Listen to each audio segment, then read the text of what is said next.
স্বর্ণ ব্যবসায়ীকে কুপিয়ে হত্যা করে ডাকাতি, গ্রেপ্তার 6। দেশ একটা বিপজ্জনক পরিস্থিতির দিকে যাচ্ছে বললেন জিএম কাদের। ব্যবসায়ীর সংবাদ সম্মেলন, টাকা না দিলে মামলায় ফাঁসিয়ে দিচ্ছে পুলিশ। ডক্টর ইউনূসের কাছে আশা করছি দেশ নিরাপদে থাকবে বললেন সেলিমা রহমান। জানাবো, ফেসবুকের সাবেক সেরা প্রধান, 6 মাসের মধ্যে আরেকটি নির্বাচনের সমঝোতা হয়েছিল আওয়ামী লীগ বিএনপি জামায়াতের। এবং সর্বশেষ জানাবো, 6 বিভাগে বজ্র বৃষ্টির আভাস, কোথাও হতে পারে শিলাবৃষ্টি। শুনছিলেন সংবাদ শিরোনাম, এবারে বিস্তারিত। স্বর্ণ ব্যবসায়ীকে কুপিয়ে হত্যা করে ডাকাতি, গ্রেপ্তার 6। সাভারের আশুলিয়ার একটি বাজারে ককটেল ফাটিয়ে স্বর্ণের দোকানে ডাকাতির ঘটনায় 6 ডাকাতকে গ্রেপ্তার করেছে পুলিশ।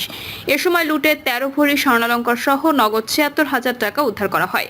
পুলিশ সুপার আনিসুজ্জামান জানান, গত 9 মার্চ রাত 9টার দিকে আশুলিয়া নয়ারহাট বাজারের দিলীপ স্বর্ণালয়ের সামনে দিলীপকে তার স্ত্রী সরস্বতী দাসের সামনে ধারালো অস্ত্র দিয়ে কুপিয়ে হত্যা করে স্বর্ণের ব্যাগ লুট করে নিয়ে যায় ডাকাতরা। এই ঘটনায় সরস্বতী দাস মামলা করলে খুন সহ ডাকাতের ঘটনায় প্রত্যক্ষভাবে জড়িত থাকা ব্যক্তিদের চিহ্নিত করে পুলিশ।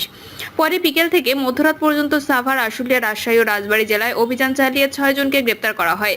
তাদের মধ্যে 5 জন ঘটনাস্থলে উপস্থিত থেকে হত্যার পর স্বর্ণ লুট করে এবং একজন ডাকাতি মামলায় তার জিম্মায় রাখে। আনিসুজ্জামান আরও জানান, ডাকাত রিপনকে সাভারের জাদুরচর এলাকা থেকে, মাসুদ রানা ওরফে কালা মাসুদকে, শাহ আলম এবং আরমানকে আশুলিয়ার বারুইপাড়া এলাকা থেকে আটক করে জিজ্ঞাসাবাদ করা হয়। জিজ্ঞাসাবাদে তারা 4 জন সহ আরও 8 থেকে 9 জন প্রায় 10 বছর ঢুকে ঢাকা সহ বিভিন্ন এলাকায় ডাকাতি করে আসছে বলে জানায়। পরে তাদের দেওয়া তথ্যমতে চাঞ্চল্যকর দিলীপ হত্যা ও স্বর্ণ ডাকাতির ঘটনায় জড়িতদের ব্যাপারে নিশ্চিত হওয়া যায়। আটকরা জানান, ঘটনার দিন রাত আনুমানিক 8টার দিকে ডাকাত ইমরান, তার 2 ভাই শাহ আলম ও আরমান সহ রিপন, আরিফ, আকাশ, তালিম ও মাসুদ রানা ওরফে কালা মাসুদ একটি গাড়ি ভাড়া করে নয়ারহাট এলাকার স্বর্ণের দোকানে ডাকাতি করার জন্য প্রস্তুতি নেয়। ইমরান ও আকাশ উক্ত ভাড়া গাড়ির ভেতরে অবস্থান করে এবং আরমান ও শাহ আলম ঘটনাস্থলের পাশে পাহারা দেন। তালিম ককটেল বিস্ফোরণ ঘটিয়ে আতঙ্ক তৈরি করে। রিপন ও আরিফ দুটো চাপাতি দিয়ে দিলীপকে কুপিয়ে নিস্তেজ করে। এ সময় মাসুদ রানা ওরফে কালা মাসুদ স্বর্ণের ব্যাগ ছিনিয়ে নিয়ে ভাড়া গাড়িতে ওঠেন। পরে 8 জন মিলে ওই গাড়িতে উঠে ঘটনাস্থল ত্যাগ করে। দেশ একটা বিপজ্জনক পরিস্থিতির দিকে যাচ্ছে বললেন জিএম কাদের। দেশ একটা বিপজ্জনক পরিস্থিতির দিকে ধাবিত হচ্ছে বলে মন্তব্য করেছেন জাতীয় পার্টির চেয়ারম্যান জিএম কাদের। তিনি বলেন, টিসিবির পণ্যের জন্য লম্বা লাইন দেখে মানুষের অর্থনৈতিক অবস্থা কি সেটা বোঝা যায়। দীর্ঘ সময় লাইনে দাঁড়িয়েও অনেকেই পণ্য না পেয়ে খালি হাতে ঘরে ফিরছেন। অন্যদিকে দেশের আইন শৃঙ্খলা পরিস্থিতি স্বাভাবিক করতে সরকার ব্যর্থ হচ্ছে। জাপা চেয়ারম্যান বলেন, দেশের বর্তমান রাজনৈতিক পরিস্থিতি অনিশ্চিত, মনে হচ্ছে দেশ একটা বিপজ্জনক পরিস্থিতির দিকে ধাবিত হচ্ছে। সামনের দিনগুলো কেমন হবে তা কেউ নিশ্চিত করে বলতে পারছে না। বিভিন্ন ধরনের ঘটনা ঘটছে যা সরকারের নিয়ন্ত্রণের বাইরে। মানুষ আতঙ্কের মধ্যে বাস করছে। এক প্রশ্নের জবাবে জিএম কাদের বলেন, সামাজিক অস্থিরতার কারণে নতুন করে বিনিয়োগ হচ্ছে না। ব্যাংকগুলো ব্যবসায়ীদের প্রয়োজন মাফিক অর্থ সহায়তা দিতে পারছে না। অনেকের ব্যবসা বন্ধ হয়ে যাচ্ছে। বেকারত্ব, ক্ষুধার্ত মানুষের সংখ্যা বাড়ছে। স্বাভাবিকভাবে এমন বাস্তবতায় রাজনৈতিক অস্থিরতা ও অনিশ্চয়তা বৃদ্ধি অব্যাহত থাকবে। তিনি বলেন, আমরা চাই দেশের স্বাভাবিক পরিস্থিতি ফিরে আসুক। ব্যবসায়ীর সংবাদ সম্মেলন, টাকা না দিলে মামলায় ফাঁসিয়ে দিচ্ছে পুলিশ।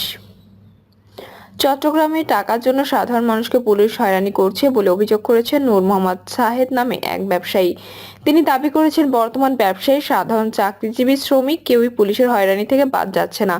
ভয়ভীতি দেখিয়ে মোটা অঙ্কের টাকা বিনিময়ে মামলা থেকে বাদ দেওয়া হচ্ছে। তিনি আরো বলেন, গণ অভ্যুত্থান পরবর্তী সময়ে আওয়ামী লীগের বড় বড় রাঘব বোয়ালরা এখন একাধিক মামলার এজাহারভুক্ত আসামি।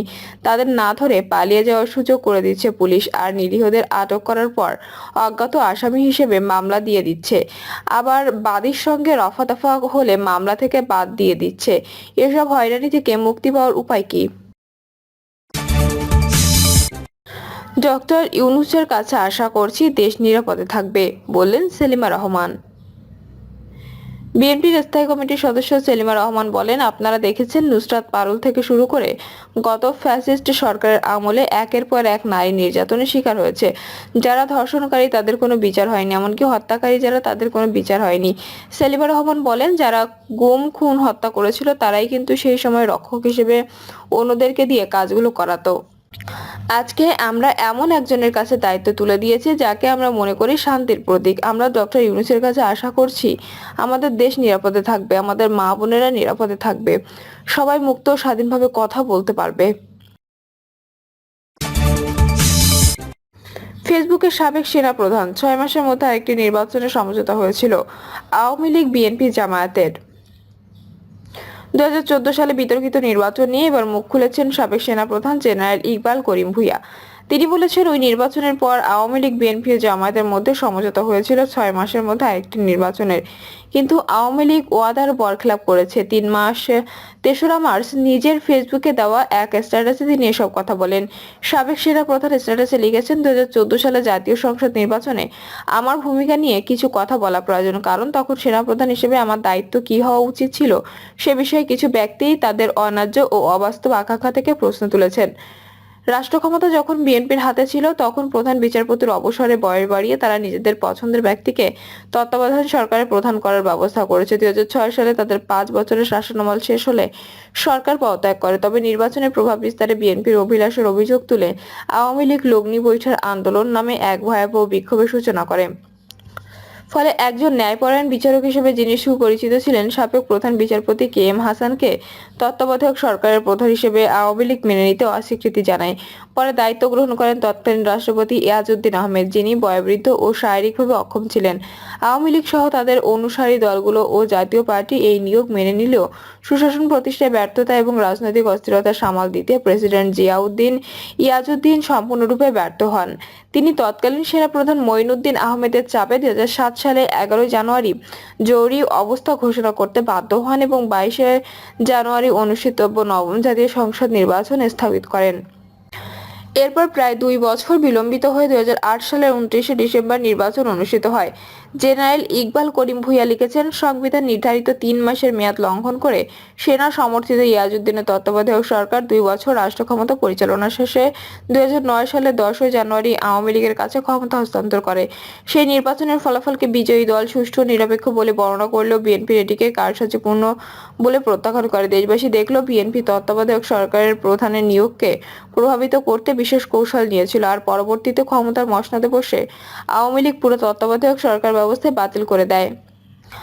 এমন দুর্ভাগ্যজনক পরিস্থিতিতে দলীয় সরকারের অধীনে 2014 সালে অনুষ্ঠিত 10ম জাতীয় সংসদ নির্বাচন বিএনপি বর্জন করে, যা আওয়ামী লীগকে বিনা প্রতিদ্বন্দ্বিতায় ক্ষমতায় থাকার সুযোগ করে দেয়। এই নির্বাচনকে কেন্দ্র করে দুটো গুরুত্বপূর্ণ ঘটনা ঘটে। প্রথমটি প্রকাশ্য, 154টি আসন আওয়ামী লীগ বিনা প্রতিদ্বন্দ্বিতায় নিয়ে নেয়। দ্বিতীয়টি গোপন, কিছু পশ্চিমা দূতাবাসের চাপে নির্বাচনের 6 মাসের মধ্যে একটি অবাধ, সুষ্ঠু ও নিরপেক্ষ নির্বাচন অনুষ্ঠানের বিষয়ে আওয়ামী লীগ, বিএনপি ও জামায়াতের মধ্যে সমঝোতা হয়।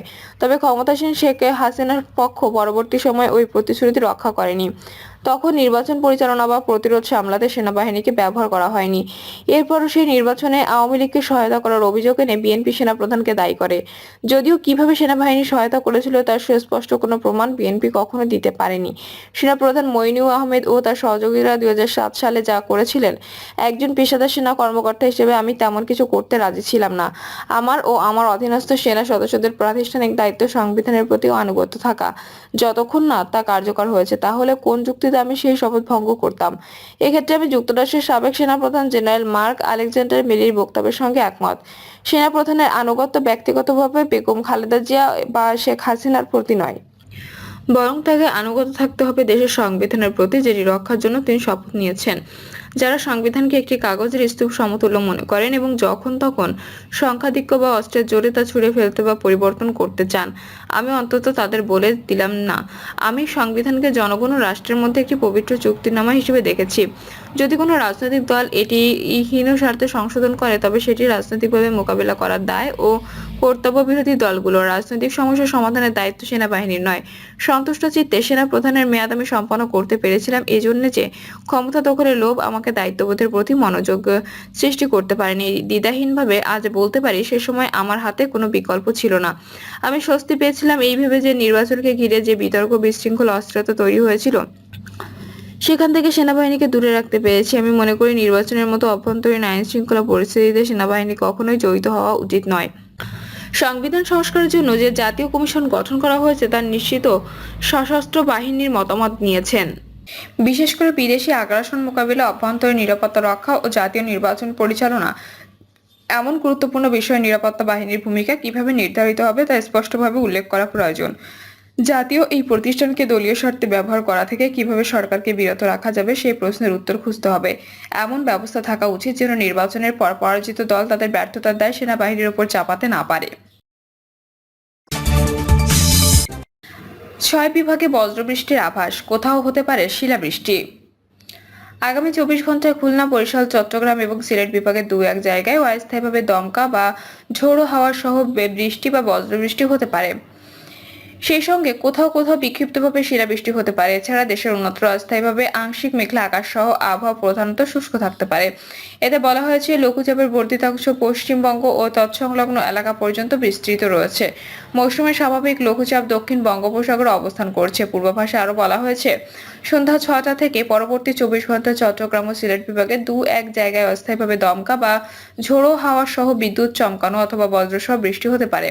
সেই সঙ্গে কোথাও কোথাও বিক্ষিপ্তভাবে শিলাবৃষ্টি হতে পারে। এছাড়া দেশের অন্যত্র অস্থায়ীভাবে আংশিক মেঘলা আকাশ সহ আবহাওয়া প্রধানত শুষ্ক থাকতে পারে। একই সঙ্গে ওই দিন সারা দেশে দিনের তাপমাত্রা প্রায় অপরিবর্তিত থাকতে পারে এবং রাতের তাপমাত্রা সামান্য কমতে পারে। প্রিয় দর্শক, এই ছিল এখনকার সর্বশেষ সংবাদ। আপডেট সব সংবাদ পেতে চ্যানেলটি সাবস্ক্রাইব করে বেল আইকনটি ক্লিক করে রাখুন।